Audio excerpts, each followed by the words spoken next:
Hi everyone. Oh, I did it again, Garrett. I said all right. All right, and hi everyone. I did go through YouTube the other day, and you do say that a lot. But good morning. All right, so we're kicking off week 8 of our daily lives, which is pretty hard to believe. I think I counted the other day, there was something like 33 or 34 videos that we've done into the group over the last 7 weeks, and it's been really amazing for us because it's kept us sane, it's kept us focused and working and operating, and not just sitting back and not accomplishing anything. Because whilst I've been coming up with different content to share with you each day, it's making us accountable for all of those little areas in our business that, we've had to pay a little bit more attention to, things that we might have been putting off over the past few years whilst busy with other things. So I think the main thing that I've taken away from this period, whilst it has been tough, it has been challenging and confusing and frightening for a lot of us. I think what I've taken away the most is that I needed personally, within myself as a business owner, I needed a reset.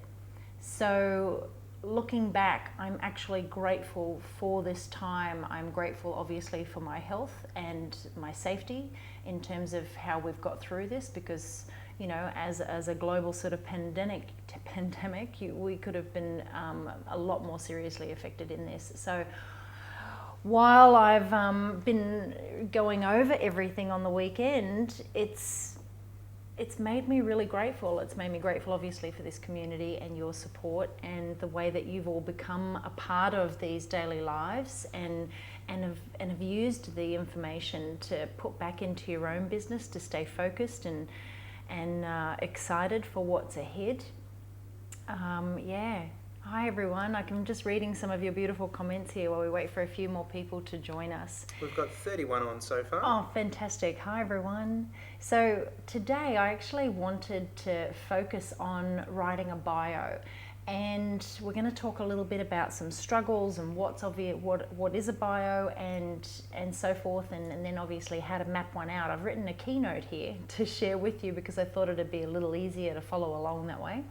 And you can take photos with your phone of the slides that as they come through, so you can go back and remember them. But I wanted to do this and focus it on your website, because I've talked a lot over the last few weeks about putting some time and effort into updating obviously your portfolio, your marketing material and things like that you put out there to the world. So now that we are going to start working on reopening our studios in the coming weeks and months, depending on where you're located and your current restrictions, one thing that's going to be extremely important to you is the information that you put out there about yourself, your brand and your business. So I want to talk about your bio in terms of the About Me section on your website, because on your website, that is the most visited page, because people want to know why you're qualified to be their photographer. They also want to know, what makes you different to all of the other photographers that they're looking at. So they want to get a sense of who you are, and they want to create a relationship and build trust with you through understanding a little bit more about you. So this is why I wanted to focus on writing a bio today. So if you haven't updated your bio, if you haven't looked at your About Me section in a long time, or you've faced some struggles with doing this, then this is going to be a really great exercise for you. Someone loves my earrings. Winning. I thought we'd put a little bit of colour in today. Alrighty, so I do know that some of the biggest struggles, and honestly, if you've got some questions or you've got some ideas or some struggles with writing a bio and updating your About Me section, pop them into the comments. Garrett's going to let me know if there's something there that I can answer, and we will answer those while we're going through this, because there's a bit to cover, but I won't take up too much of your time. All right, so one of the biggest struggles that we have when writing our bio is that it's very hard to sing our own praises, you know, to really sell ourselves. We tend to undervalue our experience and our talent. And, you know, some people call that being humble, but it is very hard to do that. It's also hard to know where to start. And if you are not clear on who you are writing your bio for, then you are not going to know what to say or how to say it, if that makes sense. So when I say who you're writing your bio for, these are your potential customers. You need to have a really good idea and understanding of who they are. So my first point that I want to make here is sit down with pen and paper and write out who is your target audience. We covered this a lot in the different videos where we talked about social media marketing. I think the social media planning day, the video that we did in social media planning that you'll find under announcements, you'll also find it in the video section and so forth. And even if you use the search bar and go and type in social media planning, you'll find that video. And we broke down in there a lot about who your target market is, who your potential clients are. So if you haven't done that, it's a really great exercise to do. It's actually invaluable to your business because everything that you do in terms of operating as a business owner is having a very clear idea and vision of who your potential customer is. So that everything that you put out there in terms of your brand and information, it really does resonate and connect with that person that you want to hire you. All right.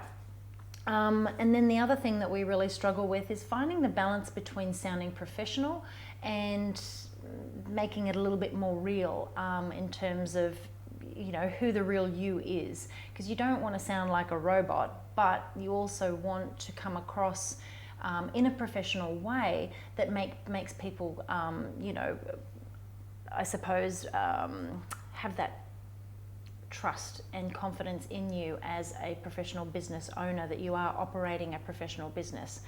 So I am trying to speak not so fast here today so that I can be a little bit more clear and concise, because that's another really great point about writing a bio, is being clear and concise, which we'll get to. Okay, so when we think about all of those struggles and identifying those, this is where you might be able to go, right, if I can't sing my praises and I tend to undervalue myself a lot, then this is where writing your bio with someone else and having them write down, you know, some of your best qualities, which we'll get to shortly. But yeah, if I can identify what you're struggling with the most, then you'll know how to tackle that as one of those pain points. And in terms of knowing where to start, we're going to cover that. I've mapped it all out for you. Obviously, we've talked about, you know, who your target audience is. That's just homework, research. You know, obviously, there's going to be a lot of work that you will need to put into that if you haven't already identified who that person is. And then, you know, writing it so that you sound professional and about the real you, that's where you're going to have it proofread quite a few times. All right. Gillian says there that she's brand new to it all, so she doesn't feel confident in writing something that makes her better than someone else. No awards. Okay. What's that got to do? Because we're going to get to that. I've got lots of slides here that I'm going to cover, and one of them will cover that as well. So there was quite a big in-depth post. It's gone past where I can see there on the screen.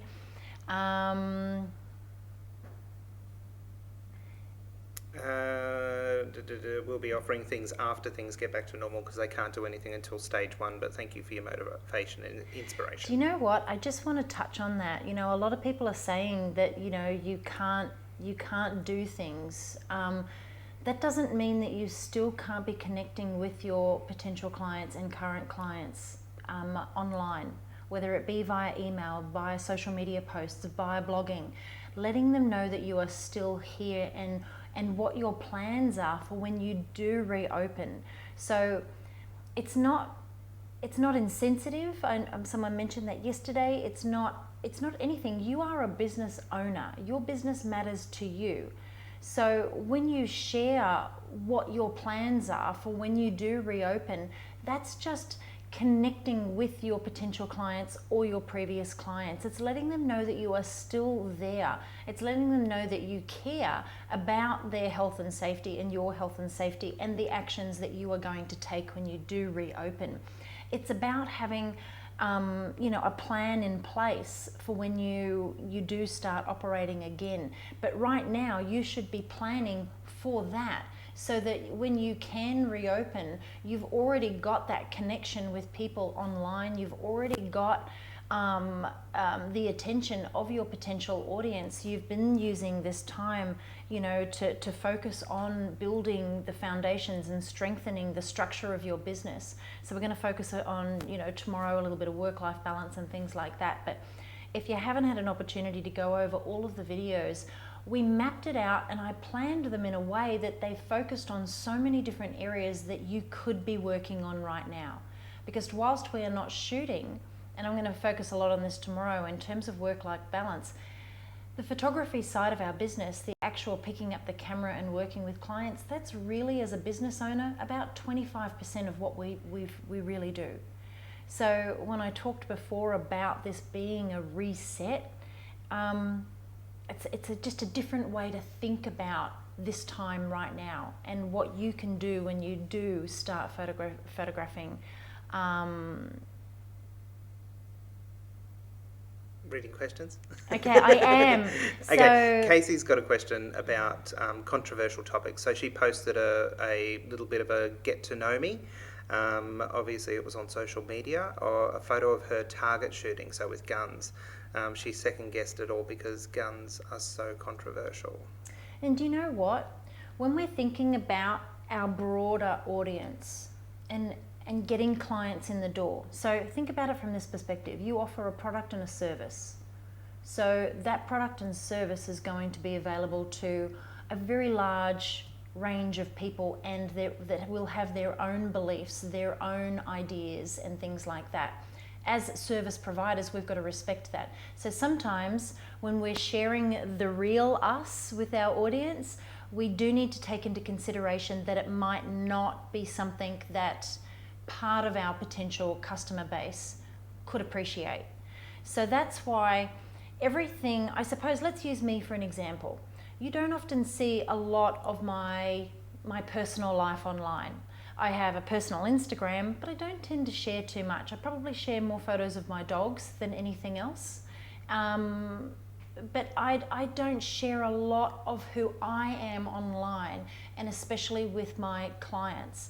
So from a customer service standpoint, I run a professional business and I offer a product and service for many people. Whether I believe or agree with their beliefs in terms of religion or politics or whatever it might be, that's their business.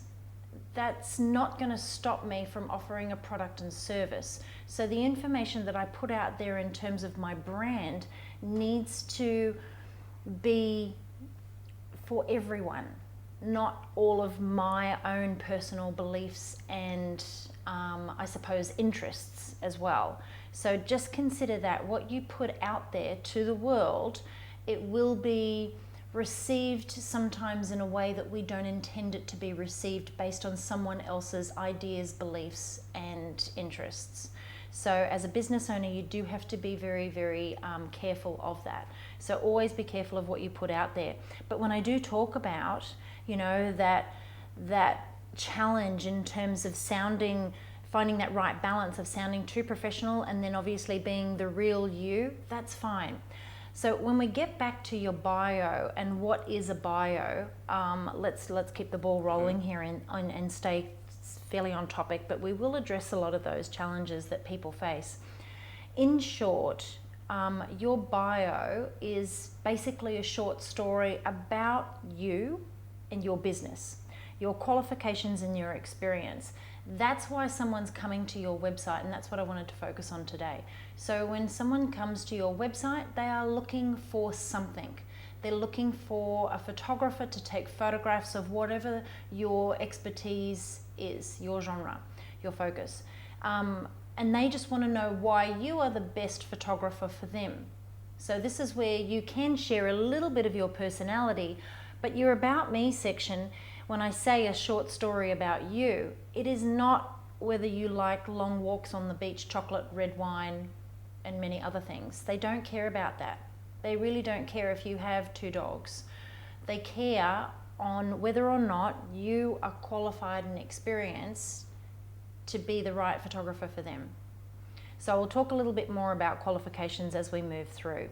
So people just want to know why you are the best person for them. And more importantly, it has to give the reader a sense of who you are and what you do and establish that credibility within you as a business and a brand. So as we move forward, and you start to identify obviously all the things that need to be included in your bio and what sort of message that you need to share in that About Me section. You know, when we look at it, you know, what is your current role? So what do?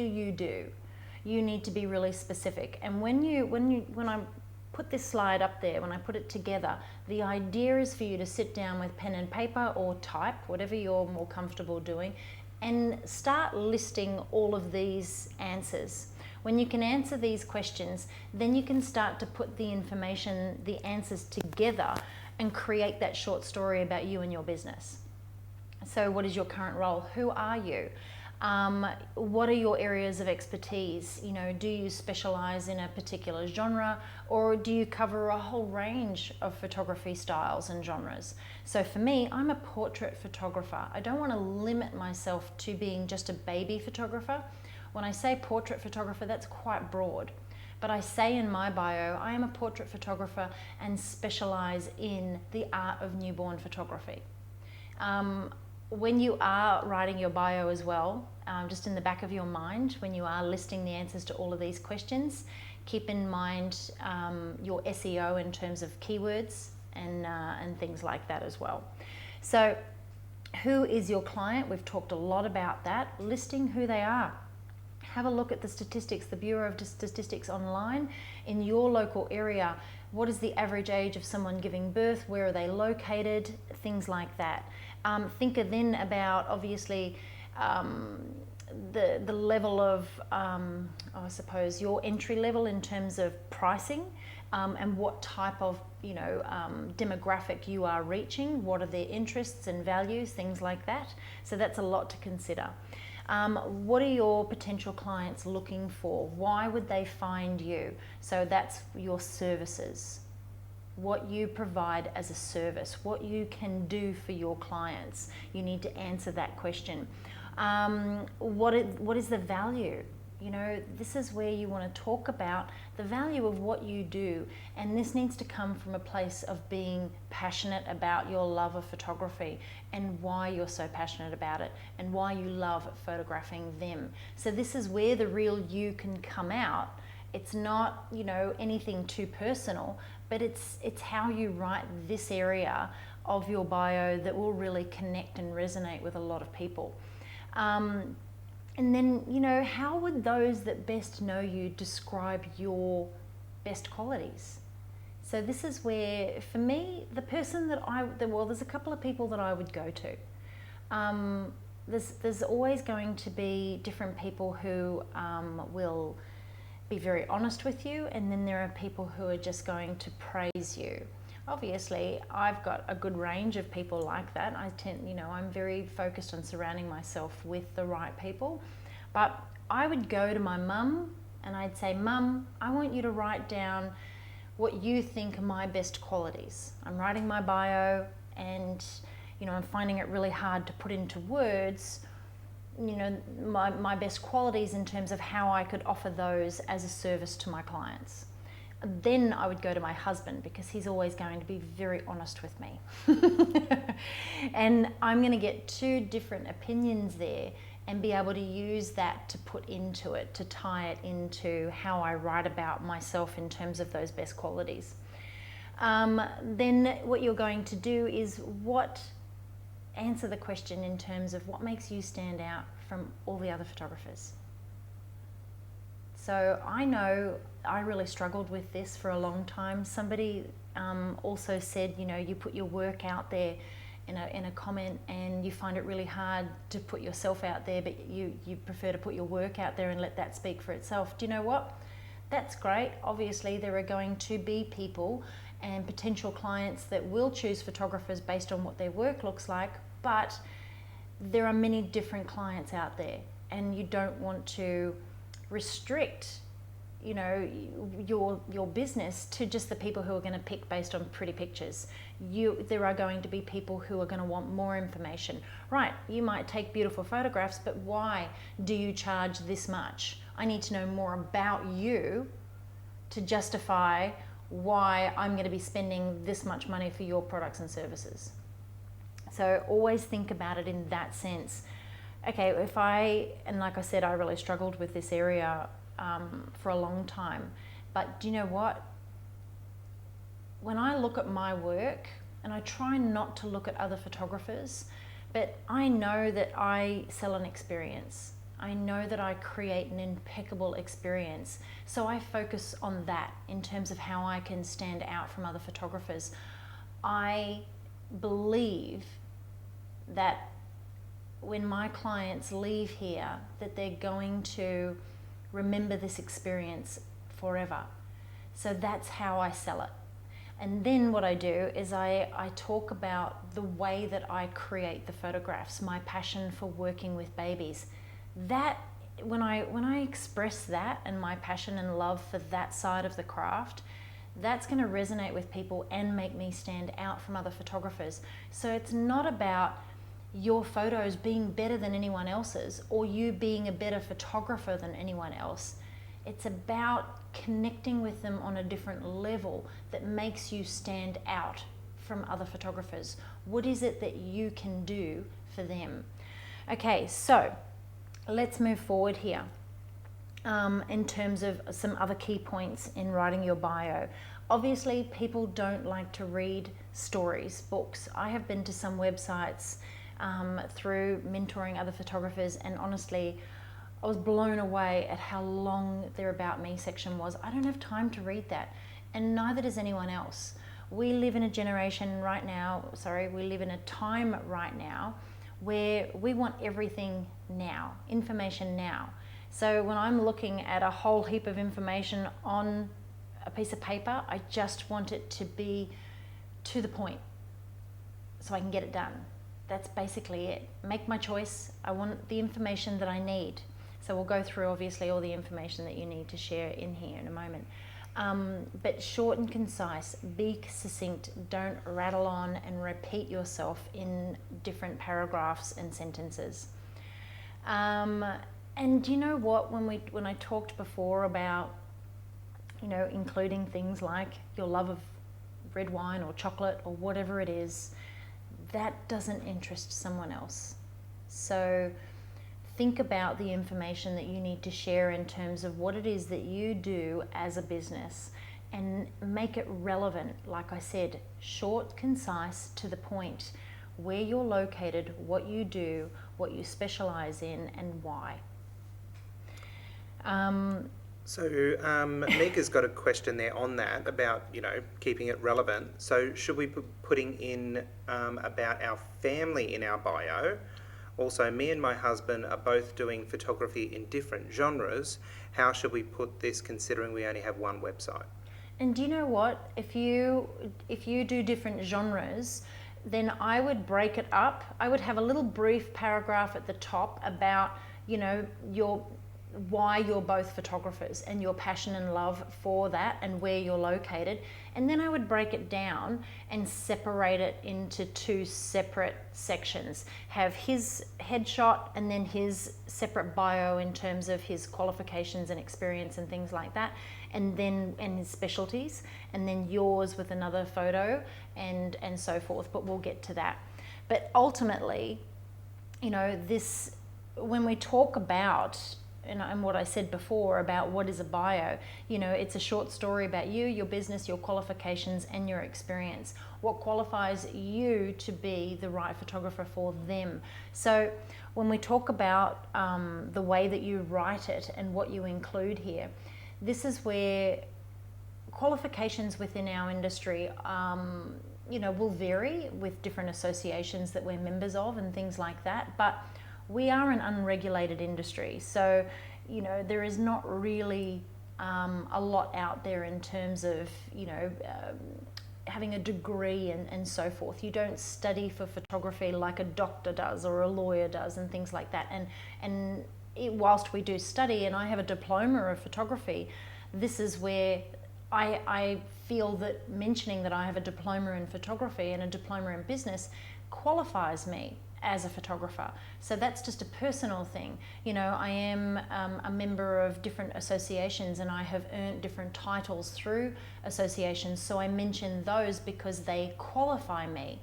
So there are going to be newer photographers out there thinking, do you know what, I'm not qualified. I haven't professionally trained at a college. I haven't gained, my master's or my fellowship or anything like that, or won awards. But do you know what? People just want to build, like I said before, they want to establish credibility in you. So for example, if you, and I'm talking, obviously I'm a baby photographer, but I am also a portrait photographer. For those of you that do baby photography, for example, people just want to know what qualifies you to handle their baby. So if you have done any formal training, obviously mention that. But if you are relatively new, if you've got previous experience working with children in another industry, whether you have done some form of childcare, you've been a school teacher, you've done nursing, anything where you have worked with children, or you have 2 children, 3 children of your own, which led you to start, which led you to finding your passion in photography, and that's how you could word it. So it's not that you don't have to mention that you have your own kids, it's just finding a way to, and when we go back to the who, the who's, the what's, the whys, and all of those questions that you need to answer to write your bio, this is where you'll start to go, right, what are my clients looking for? What makes me stand out? Do you know what? I spent however many years as a primary school teacher, and now I'm following my passion. I'm also a nurse, but what I love the most about photography, which led me to start my own business, is working with children and things like that. Do you know, it's just finding a way to build that credibility with your customers through, whether it be through past work experience or what you've done within your current career as a photographer. So don't overthink it too much, but it has to be about you, and don't compare your bio to anyone else's. Obviously, it's great to have a look at other people's bios and see how they're written, but this is your short story about you and your business. When it comes to, who's this, Casey? When it comes to formal training, does it include things like online courses and safety courses, or would that be like a hands-on conference and training? So when it comes to telling people, do you tell them that you've studied online, or? And well, this is the thing. Which way do you go with that? It's very hard. Like, I offer online training on my website. We've had a lot of people contact us and ask us for certificates because they've completed a lot of the tutorials that we have on newbornposing.com. The thing is, there's no call to action at the end of that tutorial. I don't send out a module that basically says, okay, watch this, do this, now answer these questions and submit it. So I'm not asking you to submit anything for assessment, so I actually don't know whether or not the courses have been completed. Obviously, I can go in to the back end of the website and I can see how many times each product has been downloaded or viewed. That's great information. But there are going to be a lot of people out there that buy things that don't ever get around to watching them. I'm one of them. Or start something, get interrupted, and then it's that thing in the back of your mind, oh, I've got to go back to that. I'll get back to that. I'll get around to going back and watching that. So for online courses and safety courses online, unless there is some form of assessment, then perhaps sharing that you could say that you have done online training, but the thing is, dedicated a lot of time to yes, honing your craft, that's rather right. than saying I've done an online course. Yeah, but if you've done an online course that does come with a certificate because you have submitted some form of assessment and been evaluated and things like that, then yes, definitely share that. But however, if it's just a tutorial like what I sell, then no.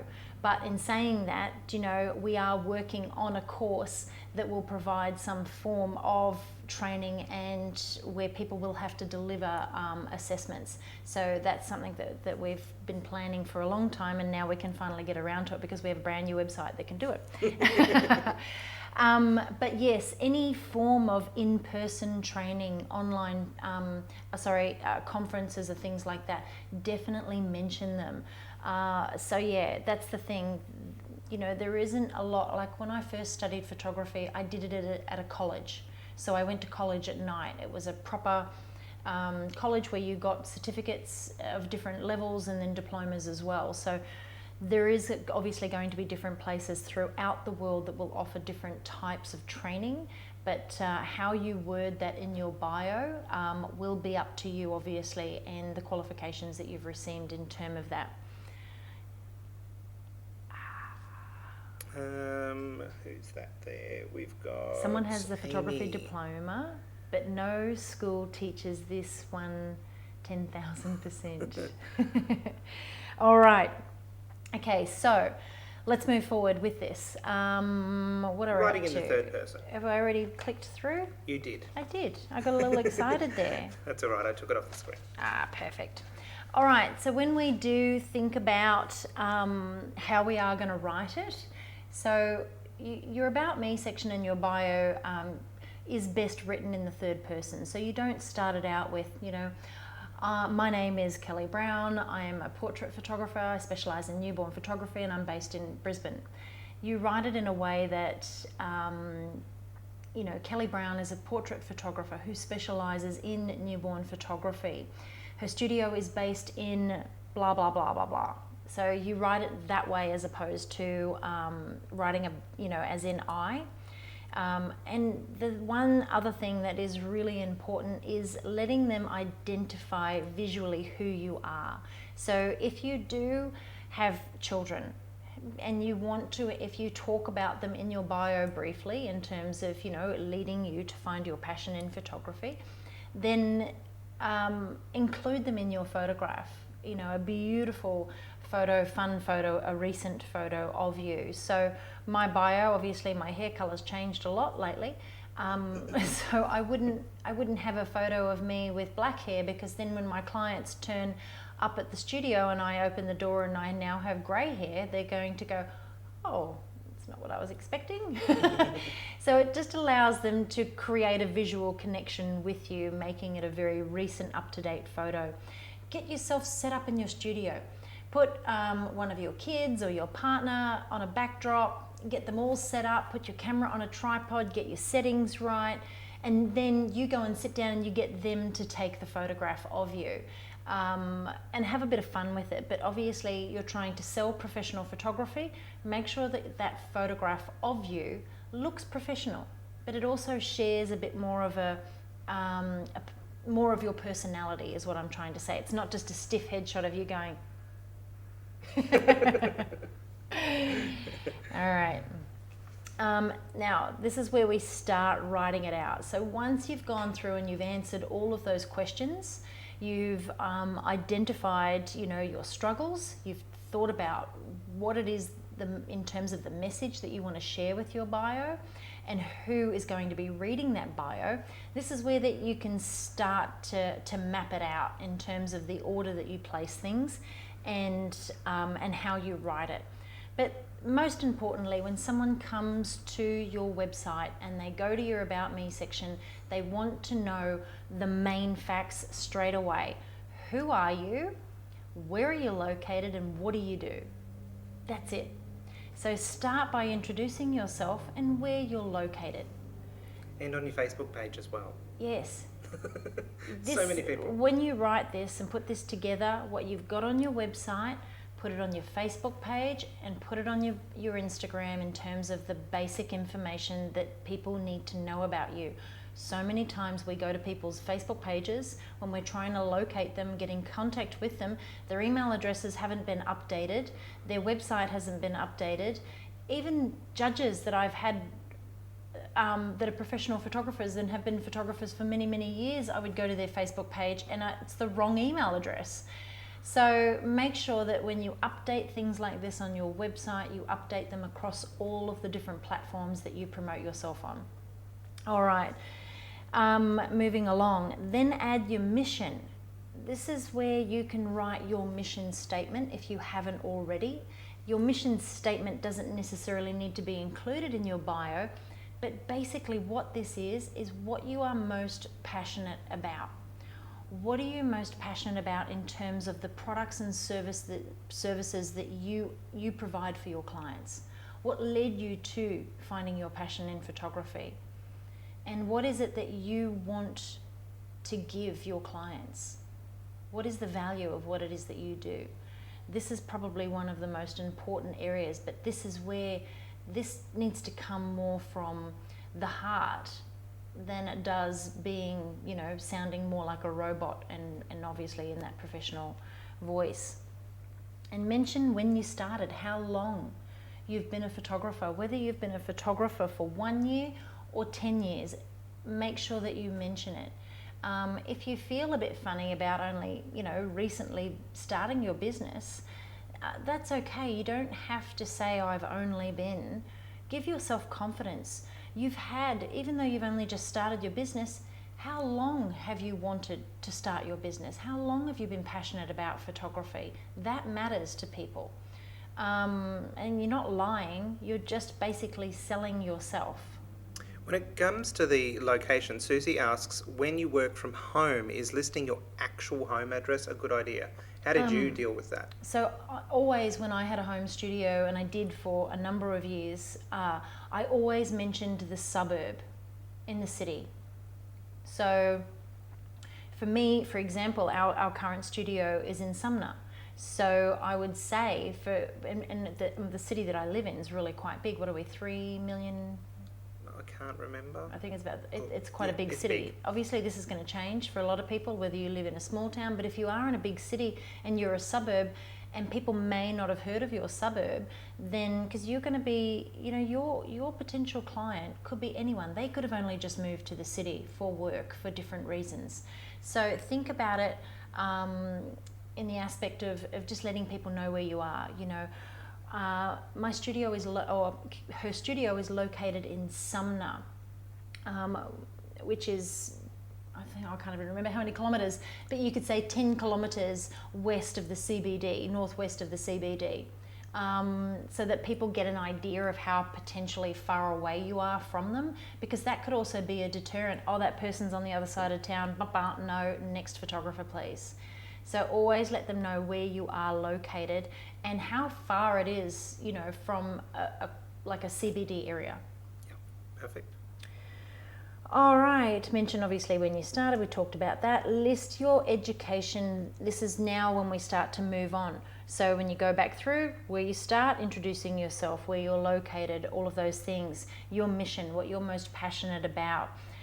When you started, you can combine that into that, that mission passion area, and then start to list your education and qualifications. So let them get to know you and understand you, so that then you can start sort of now bringing in, the education that you may have done or any qualifications that you might have. This is also where you might list, previous work education in terms of whether you've done a degree in something else that could potentially be impacted. So any types of qualifications, and then any memberships and associations that you might be a member of. So for me, for example, I'm a member of a couple of different associations where I have earned certain titles throughout them. So, my education, my qualifications have gone on for Kelly to be awarded a Grand Master of Photography at WPPI. There you go. I said it. Yeah. I was just watching Kelly's face then. She doesn't like saying that one, but I'm so proud of her for it. But that's the thing, like I struggle with a lot of these things as well in terms of selling myself, but to get your clients in the door, you have to, from a business standpoint, you got to get out of your own way. And you know what? Be proud of what you've achieved and your accomplishments. Give yourself a pat on the back. But that's why when I said earlier, get somebody else to help you. Write down your best qualities. Write down what it is that you've achieved and incorporate all of that. Don't hold back. Sell yourself. Because if you don't, no one else on your website will, because it's your website. And then obviously achievements or awards. Now when you're writing a biography, and it's obviously a little different to your resume as such, but a biography that you might send out to other businesses in terms of, a document, this is where you would list all of your specific awards. But for your About Me section, probably just including any of your main awards if you've won them. And then at the bottom you could list those separately if you want to give people just that little bit more street cred of what you've put into perfecting your craft. And anywhere that your work has been published. If you've been, published on any different platforms, if you've done interviews, things like that, always include those as well. So obviously as your career evolves and grows, then you're going to be able to add different things like that on there. And these are things to aspire to. Like I will never forget walking into a news agency. I'm not sure if that's what you call them all over the world, but where they sell newspapers, magazines, things like that. And picking up a magazine off the shelf and opening it and finding an article that I was a part of. Like that for me was just one of the biggest highlights years and years ago. And the more that I achieved those little sort of things, and they were obviously at the time they were big, they led me to wanting to achieve more throughout my career. It pushed me to want to do more and be better. And then add any projects you might be working on or contributing to. So if you are working on any special photographic projects, incorporate that. If you are a member of any particular groups that you do contribute to in terms of the photography industry, let them know that as well. If you have other crafting projects, not like making pool noodle love hearts and things like that, but I'm talking about, if you do any other form of art, you also, are working on blah, blah, blah. So always think about the different things that could be of interest to make you stand out from other photographers when they're reading those About Me sections. And you don't have to include all of this. This is just a guide and an idea of where to start and how to map it out and what should be in your bio. And like I keep saying, you've got to sell yourself. This is where, when people come to this section of your website, and it is the most visited section on your website, this is where you need to be very, very to the point on why they need to hire you as their photographer, and build that relationship and that connection with them, so that once you've got them in the studio, because this is your first point of contact, really. This is where you basically are creating the first impression of yourself to your client. So when someone comes back over and over and over again for you to photograph their family as they grow, if you've connected with them in the very first point and you've created that trust, that's where it's going to come from. Okay. Very, very decent question here. Just reading skimming. this. Like the schools teach you all the basics you need to know, but it's up to you want to get after you get your diploma. If it's commercial, weddings, portrait, newborn, I'm proud, I'm done, school, but even more prouder I found newbornposing.com. It took me like 10 times to commit to buying But the 10th visit to the website, I was ready to dive in and take my business to the next level. I finally realised how passionate I was about newborns. It was after I had my own little girl. Beautiful. Of course, I got into weddings, portraits, but I learned, do you know what? So reading that little bit of information about you, your bio, your About Me section, you know, I've been a photographer for X, or, you know, such and such has been a photographer for X amount of years. After, you know, focusing on weddings and blah, blah, blah, it wasn't until, you know, you could say you photographed your first baby that you realized that that was where your heart really, you know, whatever. I'm getting soppy here, but do you know what? Letting people know that story and the work that you've put into it. So yeah, but thank you. That they're beautiful. They're beautiful comments. All right. I make soap. So I tell people that I don't make any dirty pictures. Well done, Susie. Oh, I love that. I do actually love that. But do you know what? You do need to be professional, but there is nothing wrong with letting a little bit of your personality shine through and letting people connect with you, because if that's a big part of who you are, make sure that they can connect on that personal level whilst you are selling yourself in a professional way. And most importantly, have a couple of people proofread after you've written it out. Obviously, you need to get some people to help you with writing out, you know, and sharing what they think some of your best qualities are, because I guarantee they will think of things that you won't think about.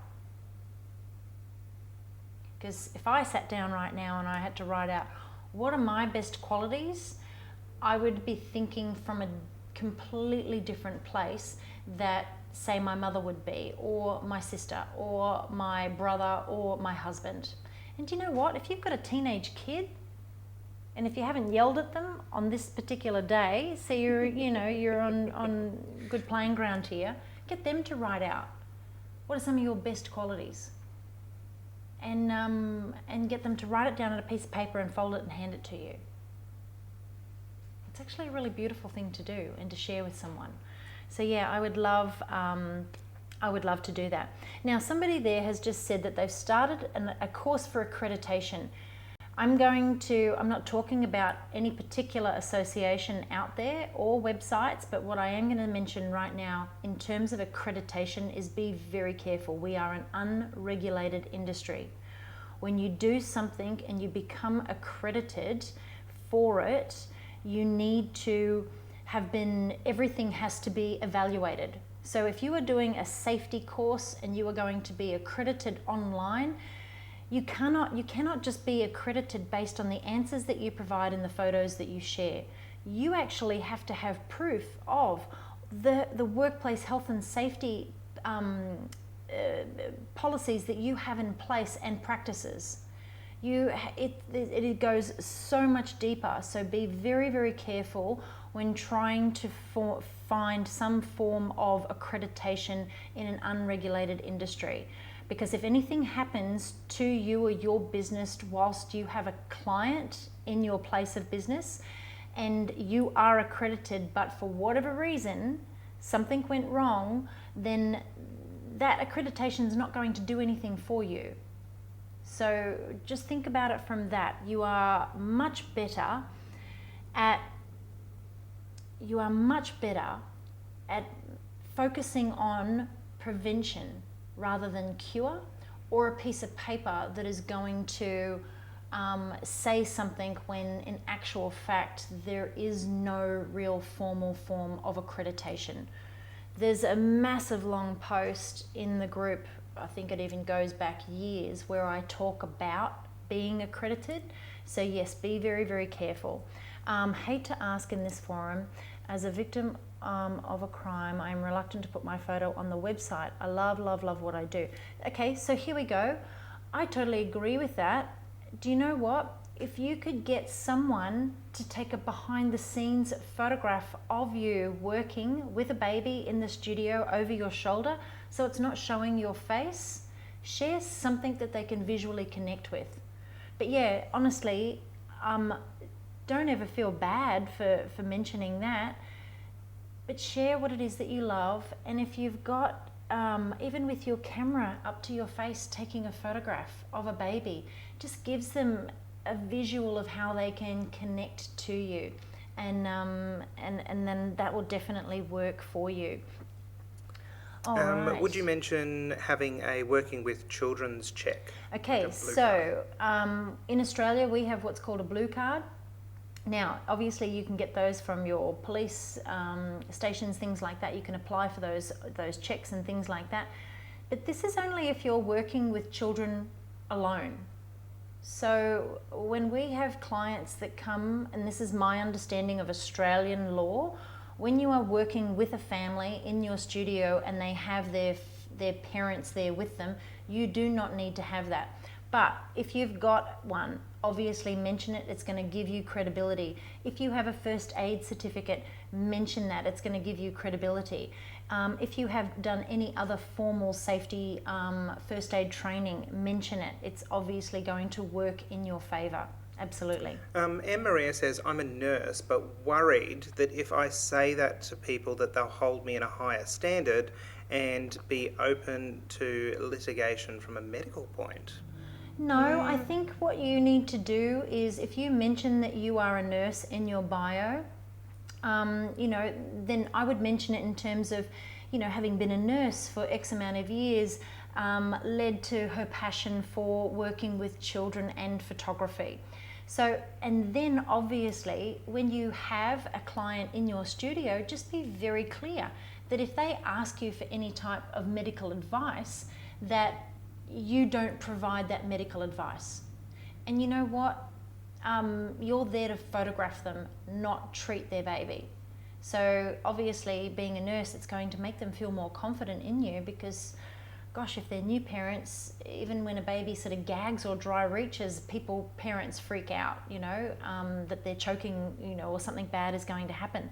So I wouldn't worry too much about that. The only time that you obviously could be held liable for something is if something went wrong. So this is where you've got to obviously practice, safety first, and obviously have all your workplace health and safety policies and practices in place as well, procedures in place. Yeah, because I suppose you're not a nurse when you pick up the camera. No. You're a photographer. And that's right. Yeah. And then if they ask you something, you could basically refer them back to and say, do you know, that's actually not my, and you could lie. I mean, not that you want to lie to your clients, but you could say, that's actually not my particular area of expertise, but I would definitely bring that up with your GP next time you see them, or your pediatrician. And just keep referring them back to that. That's the same sort of thing that you do, not being a nurse. Like, you're No, always that's referring it back. I You get don't asked- ever give advice. I get asked all the time, oh, what do you think that is? Or do you think that there's something wrong? And I say, do you know what? If you have a concern, I would definitely talk to your doctor about it. Cool. Alrighty. So yeah, have a couple of People proof, read it. And then make sure you update it when necessary with information or changes. I think that's really important. But the biggest takeaways from this exercise is you and your business focusing on it. What are the products and services that you are providing for your clients from a place of value? Why you are passionate about what it is that you do, obviously listing where you're located, what you specialize in, and sharing, your achievements. This is not a time to be humble. So yeah.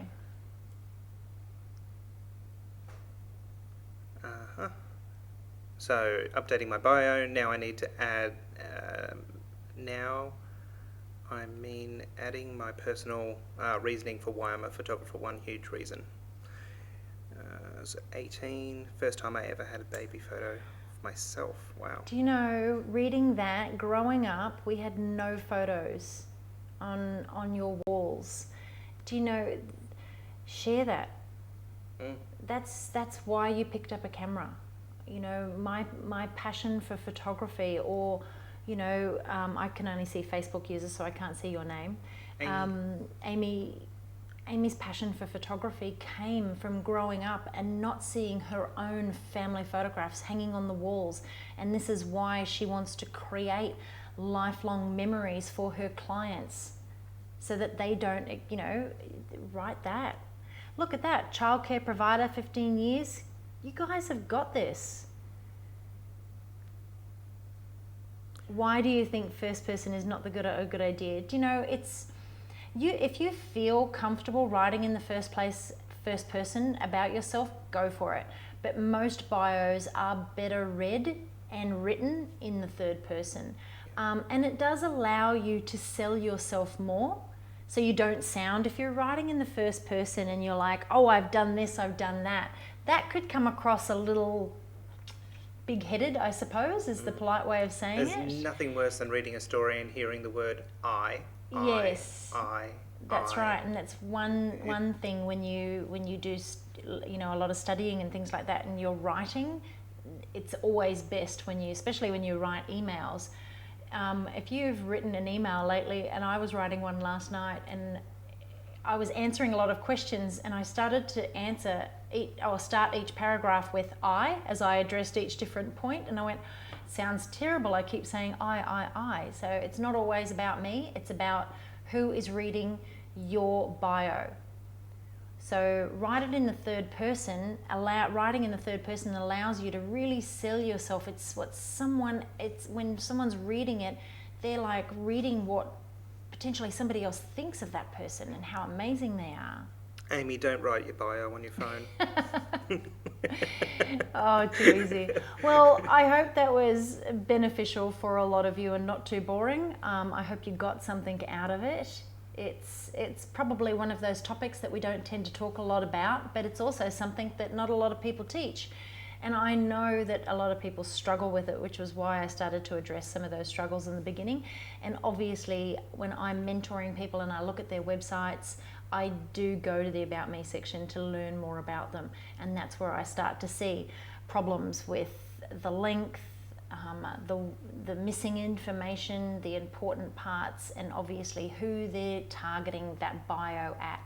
So remember to focus on knowing who your client is and who you are writing your bio for. Alrighty. Well, I am going to go tomorrow. Like I said, we've got another great week planned for you. I'm going to focus tomorrow on work-life balance and how you can create structure and become more productive. That's something that I focused on a long time ago, especially after having spent years telling my children, who were looking at the back of my head as I was focused on my computer screen, that I was almost done. I'm almost done, I'm coming for 3 years. And do you know what? That damaged obviously myself, because I let my health go, because I sat in front of my computer for 3 years. I put on 30 kilos. I missed precious time with my kids that I'll never get back, and my marriage suffered. So I'm going to share with you how I got through that in terms of creating structure and balance, so that you can focus on that balance between your work and your life, because I know many of you work from home and you will be struggling with this as well. So yeah, I'm going to talk about that tomorrow. It's going to be a great session. What time will we be doing that tomorrow? Okay, so here's the thing. I normally go live at 10:30 a.m. Australian Eastern Standard Time, like I did today. But I don't know if you've noticed, I need a haircut. She's doing all right at styling it. She's hiding it very well. And I've been able to get in with my hairdresser tomorrow, because he's reopened this week, and he's been closed, and I've been able to get in with him tomorrow morning at 9:30. So I might just be a little bit late. So we will go live at 11:30 a.m. But don't worry, all of the videos will stay in the group afterwards, like they have previously done. And if you've missed any, they're in the announcements section and under the videos section, or you can just use the search tab. So yes, someone said I need that. Honestly, it's getting so hard to do the hair every day, and it's very thick. I am so excited about having it cut. It has been 12 weeks. All right, people, have a great day. Take care, and I'll see you tomorrow. Bye.